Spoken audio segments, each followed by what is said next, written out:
Happy Soul Sips on Sunday. Today looks a little bit different because I'm here with the famous and also longtime family friend, Chris Byrne.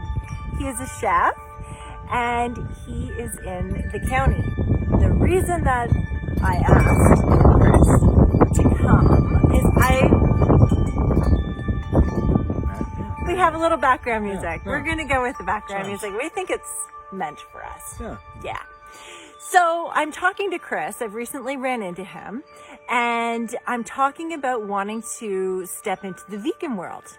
And I can't quite figure it out. And right now, frankly, I have a bad relationship with food in the sense that I don't want to cook.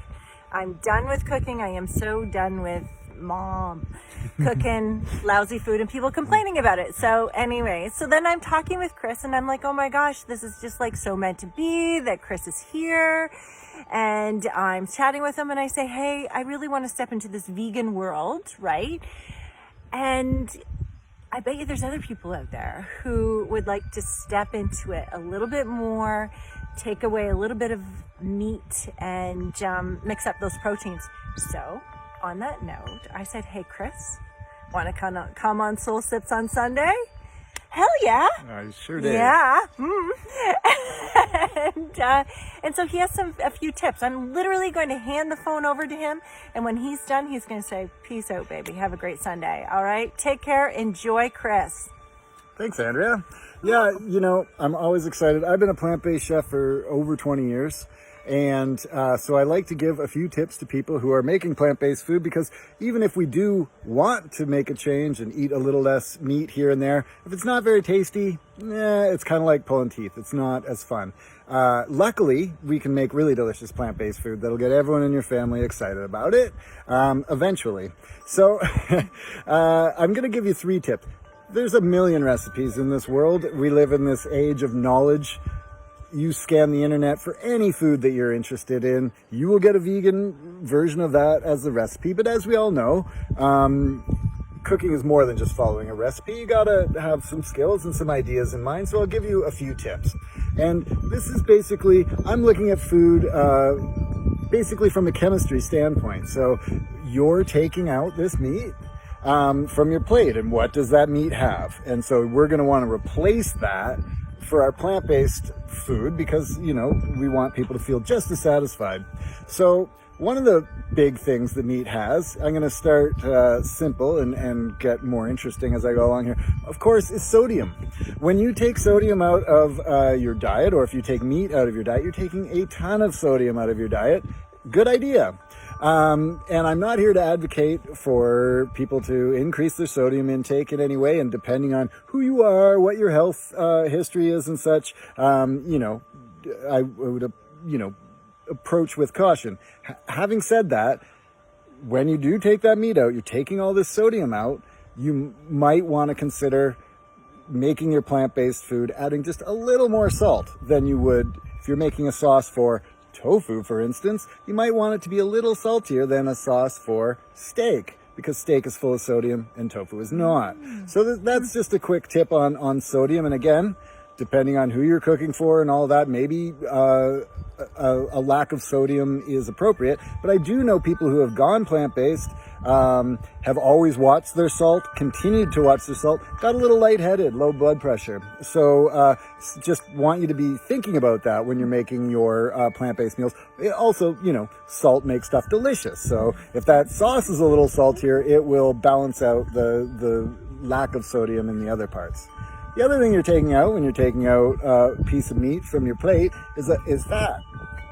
And not always the fat you want, though. So again, good move, taking that fat out, but we still need these fats in our diet, and we still want to eat these fats to be satisfied within our meal. So we have this pretty much, when we're talking about saturated fats, there's only 2 sources I can really think of in the plant world. One is avocado and one is coconut.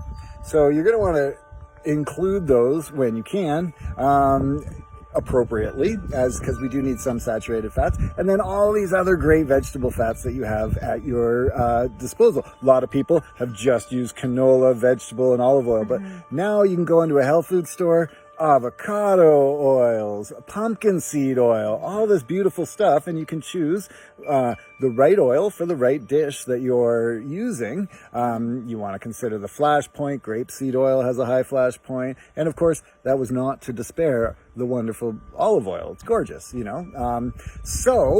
Wait, what's the flash point? Flash point is the point where oil starts to smoke.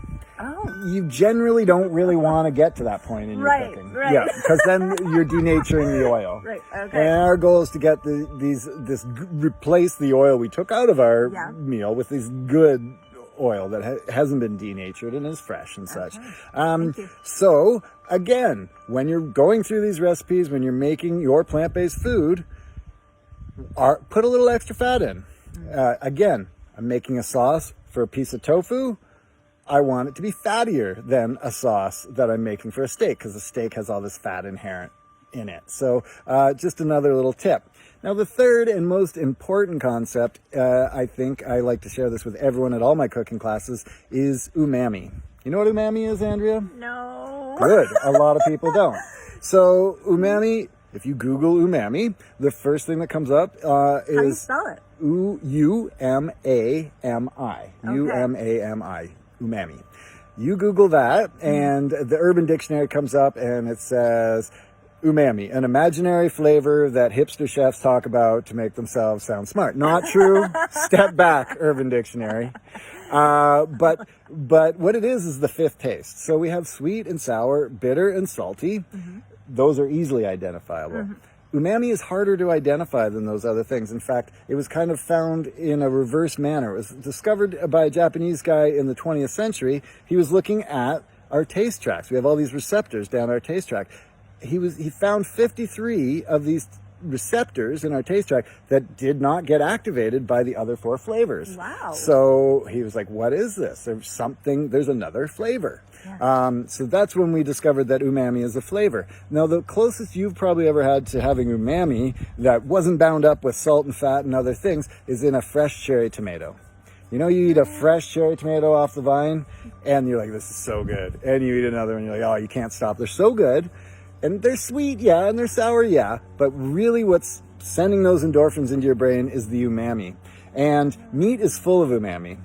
And so, again, we're taking that out of our plate. And I have this whole theory about how we kind of got off on the wrong foot in North America, culinarily wise, with plant-based cuisine in the 60s and such, when...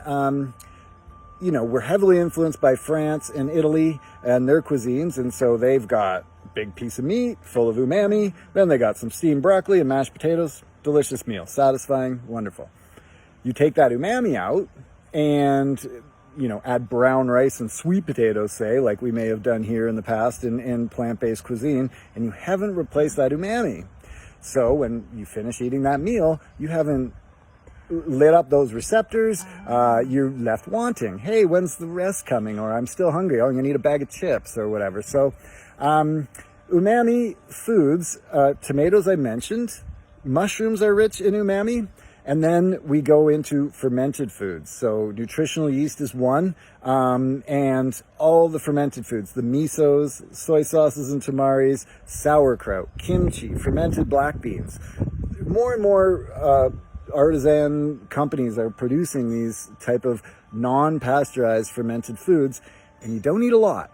You just put a little bit in there and you will be replacing the umami that you have taken out.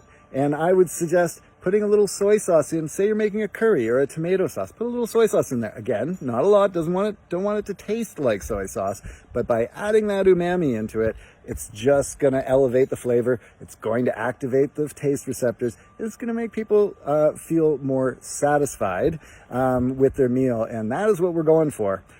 So those are the three things I want you to think about whenever you're following any recipe, or whenever if you're doing a meatless Monday or what have you. Think about the amount of sodium. Think about the fat and the good fat. And think about putting umami in there somewhere. And if you think about those three things, your dishes will be elevated, satisfying, whole family will be happy. Yeah, that's what I have to say here. Thanks, Chris. That was a real pleasure, Andrea. Wait, amazing. Yeah. Umami. Yeah. Umami. Umami. Have a great Umami it Sunday, is. everybody. Happy Solstice Sunday. Yeah.